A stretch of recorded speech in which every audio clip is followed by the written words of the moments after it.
The first two devices from LG's new K series have been arrived. On the left the K4 and on the right the K10.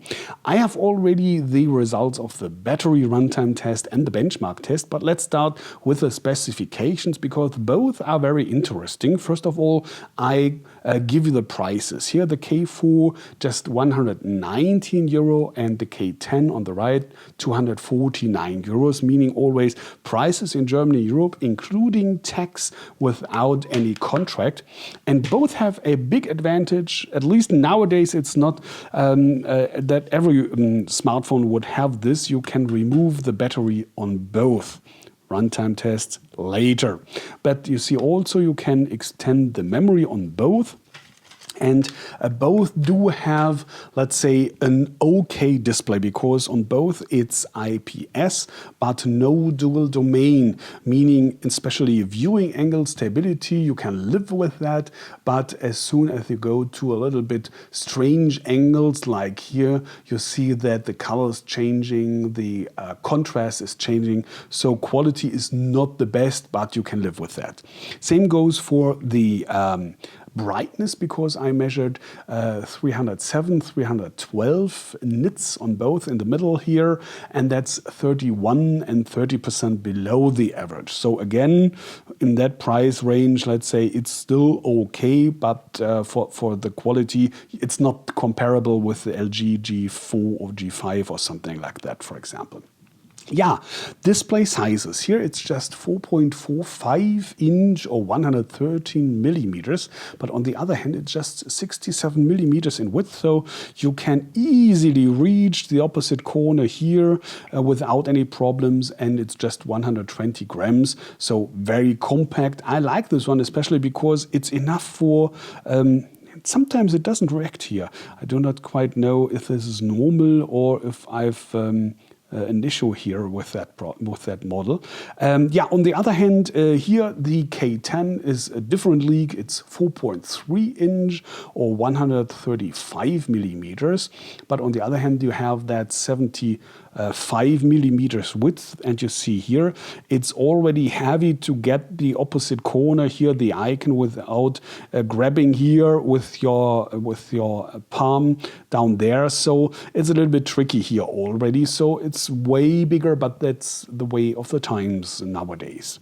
On the other hand, of course, you have different resolutions. Here on the left, on the K4, it's only 480 by 854 pixels. So you're coming to a density of only 75 ppi. That's 70% below the average. So you can already see the single pixels here. But compare this to the price, as I told you, that's only 14% below the average. So if this one is a little bit below 100 euro, then it's quite okay in the green. I would say for that price, okay, you can live with that. Not the best one, but okay. No, I do not want. Go back. You see here some troubles sometimes. On the other hand, here it's 720 by 1280 pixels, coming to 277 ppi. That's again only 53% below the average, but the same like here. If you compare this to the price, it's just 14% below. So if you're here somewhere around 220 euros or something, or even below 200, then the price performance ratio of sharpness is quite okay.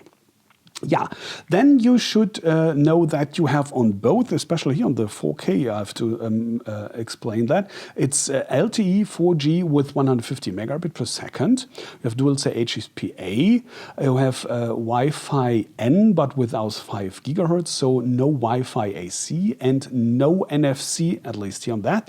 The same for that, the exception NFC is here on the K10 present, so that's the only difference there.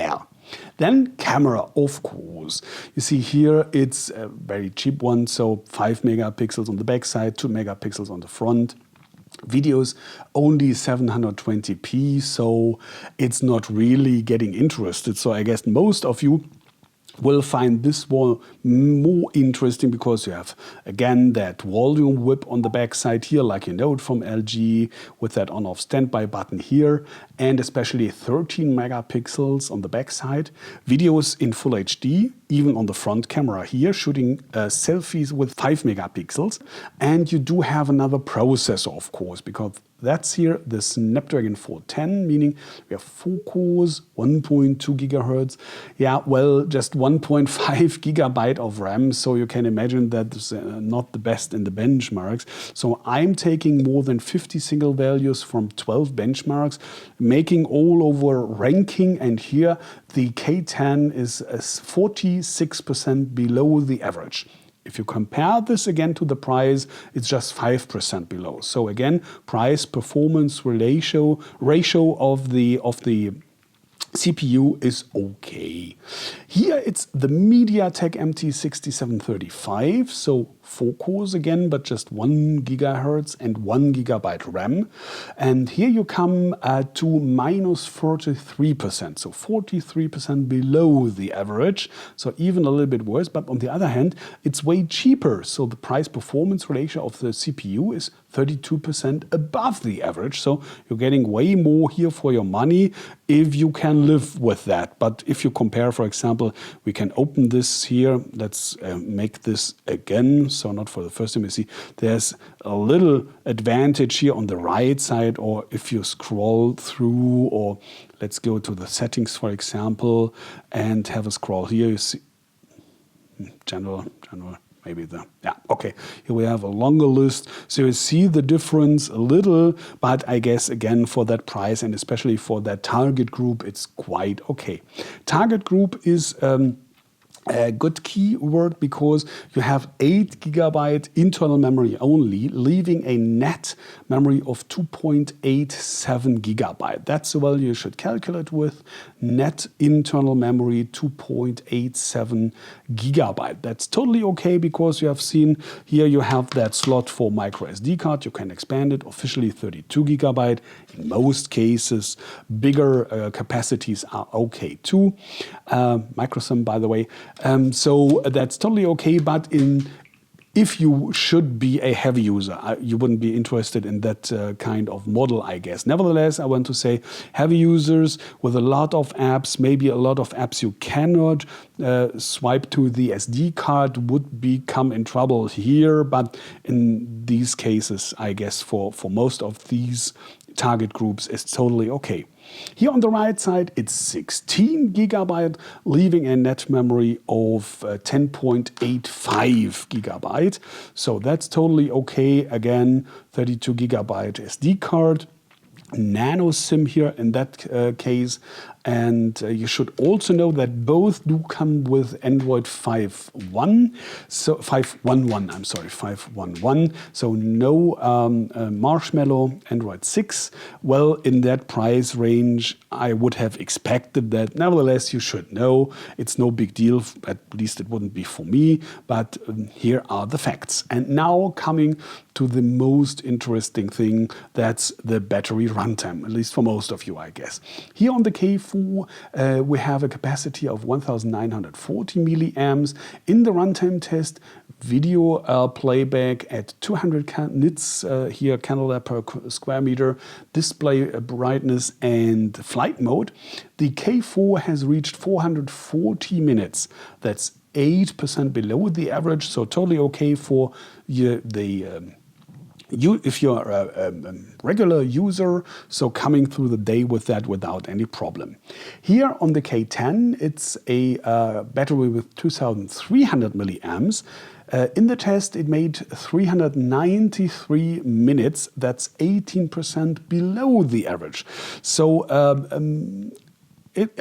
I'm wondering a little bit why, because I would have expected a little bit better runtimes here on the K10. Nevertheless, unfortunately, it's like that. So you have to deal with that, especially if you're a regular user. Again, 18% below the average is still okay range. So you should not do too much of it, but in most cases you should come through the day. But if you are more going to heavy usage, then you will have to recharge during the day, in most cases here on the K10, I guess. So unfortunately, so you have to see if both are available right now, 119 euros, 249 euros, if you will not find a better phone for this money, at least here. Nevertheless, it's interesting. You do have all these knock-off features, like you know it from LG. So it's a solid, stable build. You see here, for example, it's no pressing down, and you do not hear anything. You can remove the battery. I guess, at least I hope so. Camera quality will be quite okay with 13 megapixels. We see that in the final test, of course, but for the moment, I'd say be maybe a bit careful or have a look, for example, to the Honor 5X, same price range, giving a little bit more, I guess. But let's wait for the final test. At least the K10 I will definitely test. Will around be out in, let's say, 2 weeks, round about that. Not here in the channel, but as a text on my website. You see here above, you can click on that. It's mobiwatch.net. Give me around about 2 weeks and you will have the final test, at least for the K10. For the K4, I do not know exactly at the moment if I will find time. As you know, the G5 is coming and the new HTC models are coming. So let's see if I can make that. I try my best. That's enough for the moment. I hope at least for a quick first impression here from the LG K4 and K10. Thanks for watching. Take care and bye.